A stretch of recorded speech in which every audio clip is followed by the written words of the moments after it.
প্রিয় দর্শক, সাজ্জাদ কাদেরের প্রীতি নিন, শুভেচ্ছা নিন। এই মুহূর্তে আপনাদের সামনে কথা বলতে এসেছি আওয়ামী লীগ আগামীতে কার নেতৃত্বে ঘুরে দাঁড়াচ্ছে, এই প্রসঙ্গটি নিয়ে আপনাদের সামনে কথা বলবো।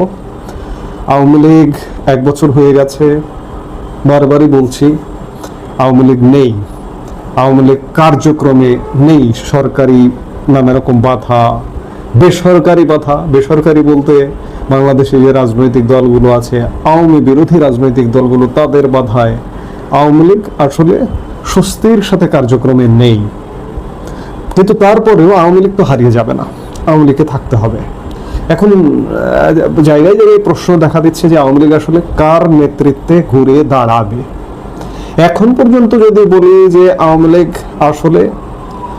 প্রধান শেখ হাসিনা, সাবেক প্রধানমন্ত্রী শেখ হাসিনার নেতৃত্বে এখনো পর্যন্ত ঐক্যবদ্ধ। আমার একটা জিনিস আজকে অবাক লাগছে, বিস্মিত হচ্ছে আমি, এই যে 1975 সালে বঙ্গবন্ধু হত্যাকাণ্ডের পরে আওয়ামী লীগে কিন্তু অনেকটা বিভেদ দেখা দিয়েছিল।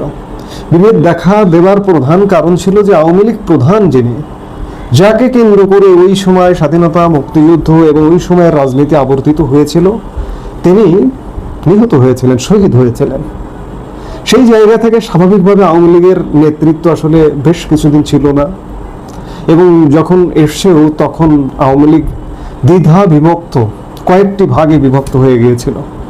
আজকে আল্লাহ হয়তো শেখ হাসিনাকে বাঁচিয়ে দিয়েছেন। আজকে 1 বছরে আওয়ামী লীগ বিভক্তের কোনো সাউন্ড কিন্তু নেই।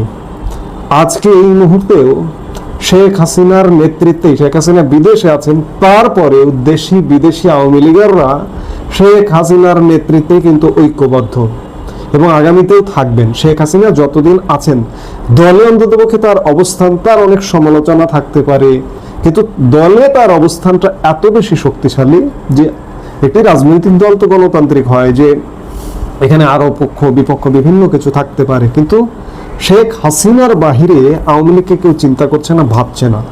এই যে মাঝে মাঝে কিছু বিতর্ক উস্কে দেওয়া আমরা দেখছি, যেমন একটি পরিবার, আওয়ামী লীগেরই একজন প্রধান, আমাদের স্বাধীনতা মুক্তিযুদ্ধের মহানায়কদের একজন বঙ্গতাজ তাজউদ্দিন আহমেদ, সেই পরিবারের কমপক্ষে 2 জন সদস্য, সোহেল তাজ এবং তাজউদ্দিন আহমেদের বড় মেয়ে শারমিন আহমেদ মাঝে মাঝেই বিতর্ক উড়িয়ে দিচ্ছেন। যেমন আজকের একটি গণমাধ্যমেও খবর বেরিয়েছে, তার আলাপকে কেন্দ্র করে, তার সাক্ষাৎকে কেন্দ্র করে তিনি বলেছেন যে 75-এর পর আম্মা আওয়ামী লীগের হাল ধরেছিলেন, এখন অনেকে আমাদের ডাকছে।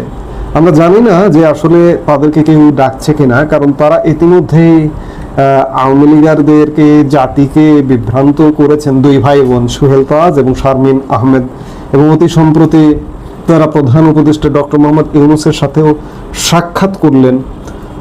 এই সব সাক্ষাৎকে আওয়ামী লীগকে কোনো ভাগ করার কোনো বিষয় আছে এর সাথে?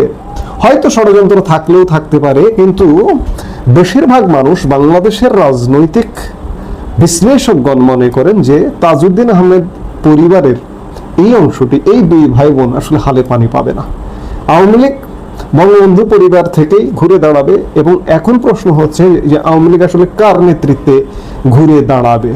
বিভিন্ন সূত্রের খবর বলছে যে সম্প্রতি দিল্লিতে আওয়ামী লীগ নেতাদের এবং প্রধানমন্ত্রী শেখ হাসিনা, বোন শেখ রেহানা, তাদের মধ্যে বৈঠক হয়েছে, এবং বৈঠকে একটি সিদ্ধান্ত যেটি জানা যাচ্ছে যে সজীব ওয়াজেদ জয়ী হচ্ছেন, আওয়ামী লীগের আগামীর কাণ্ডারি হতে যাচ্ছেন। এটির সত্যতা আসলে অনেক কিছু তো কানাঘুষা চলে, অনেক কিছু আলাপ হয়, অনেক কিছু আলাপ বেরিয়ে আসে বিভিন্ন সূত্র থেকে, কিন্তু শেষ পর্যন্ত বাস্তবায়ন না হওয়া পর্যন্ত সেটি বলা কঠিন।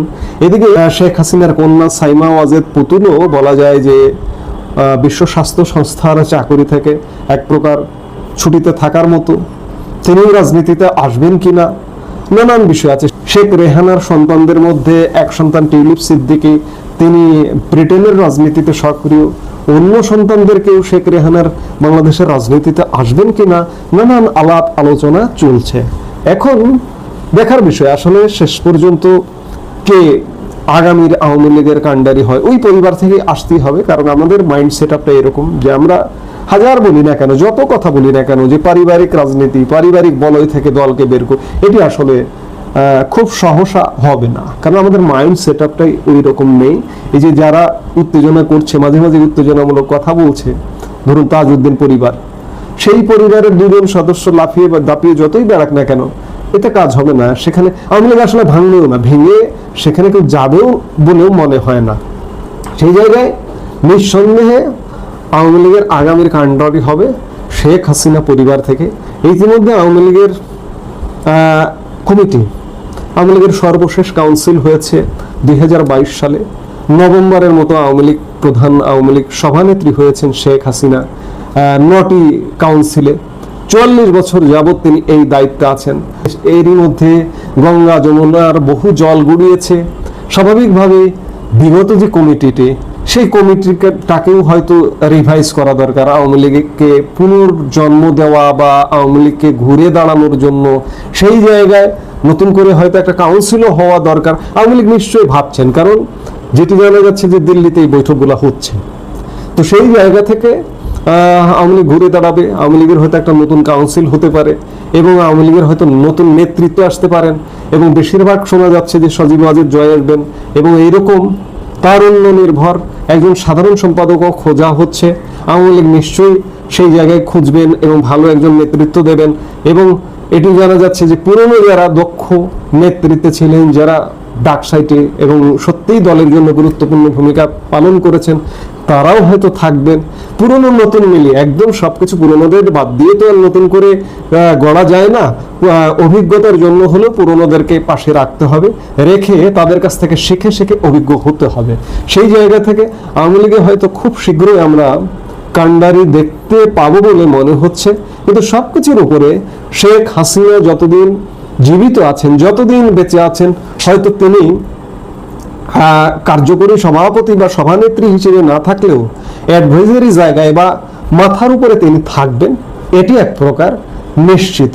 এখন দেখার বিষয় যে আওয়ামী লীগের আসলে আগামীর নেতৃত্বে কে বা কারা আসছেন, পুত্র আসছেন, কন্যা আসছেন, নাকি আরো কেউ আসছেন, পরিবার থেকে আসছেন, নাকি পরিবারের বাহির থেকে আসছেন, এই সিদ্ধান্তগুলো আসলে শেখ হাসিনা থেকেই আসবে বলে মনে হয়। এবং সেটি বাস্তবতা। আমি যেটি বললাম যে অবাস্তব চিন্তা করে লাভ নেই, যে যেখান থেকে উস্কানি দেখ না কেন, লাভ হবে না। কাজেই আমরা সেটি হয়তো খুব শীঘ্রই দেখবো। একটা বছর তো হয়ে গেছে, আওয়ামী লীগের তো কাজে নামতে হবে। এভাবে তো বাংলাদেশও বাঁচবে না, বাংলাদেশও চলবে না, আর আওয়ামী লীগও বাঁচবে না এইভাবে যদি চলতে থাকে। একটি বছর ইতিমধ্যেই ঝরে গেছে আওয়ামী লীগের জীবন থেকে, বাংলাদেশের জীবন থেকে। কারণ বাংলাদেশ আসলে অচল হয়ে গেছে, এটি বলার অপেক্ষা রাখে না। এদেশে এখন যারা রাজনীতি করছেন, তারা আসলে কি রাজনীতি করছেন, কিসের রাজনীতি করছেন, দেশের জন্য নাকি নিজের জন্য, সেগুলো আপনারা দেখছেন, আপনারা বুঝতেই পারছেন। যাই হোক, আমরা খুব শীঘ্রই হয়তো আওয়ামী লীগের কাণ্ডারি বা নেতৃত্ব খুব শীঘ্রই দেখতে পারবো। এই মুহূর্তে এ পর্যন্তই। সবাই ভালো থাকুন, সুস্থ থাকুন।